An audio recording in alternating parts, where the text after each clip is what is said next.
ఈరోజు తెలంగాణ రాష్ట్రం వచ్చిందంటే చంద్రశేఖరరావు గారి కృషిని ఎవరు కాదనలేరు, నేను కూడా ఇంక్లూడింగ్. అంటే అది ఇక మనం వ్యక్తిగతంగా ద్వేషమో లేకపోతే ఆయన చిన్న చేసి చూడడమో లేకపోతే ఇక మనకు ఆ ఉద్యమం పట్ల అవగాహన లేకపోవడం ఏదైనా అవుతుండొచ్చు. అట్లాంటి వ్యక్తే ఈ రాష్ట్రానికి ముఖ్యమంత్రి అయింది. దళిత్ విషయంలో కూడా ఈ రాష్ట్రానికి ముఖ్యమంత్రి విషయంలో గతంలో చెప్పిందంతా కూడా రాష్ట్రం వచ్చిన తర్వాత క్లియర్ గా ప్రజల దగ్గరికి దళితుని చేయను నేనే అయితా అని ప్రజల దగ్గరికి పోయాను.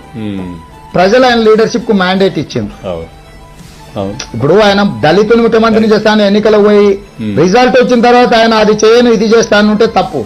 నేను చాలా సందర్భంలో ప్రైవేట్ డిస్కషన్స్ లో చాలా మంది అన్నప్పుడు ఉద్యమ నేపథ్యంలో మాట్లాడిండు, కానీ ఎన్నికలు వచ్చినప్పుడు ఎలక్షన్ మేనిఫెస్టోలో క్లియర్ కట్ గా నేనైతే రాష్ట్రానికి ముఖ్యమంత్రిని, నేను ఇంకెవరి చేతిలో పెట్టినా కూడా ఇది చెల్లకుండా పోతుంది, ఇటు పోతుంది, అడిపోతుంది, అందరి చేతగాని వాళ్ళు నేను ఒక్కనైతే చాలా రీజనబుల్ గా మాట్లాడుతున్నారు మీరు. అందుకే చెప్తున్నా సార్, ఆయన ప్రజల దగ్గరికి వెళ్ళిండు, ప్రజలు ఆయన చెప్పిన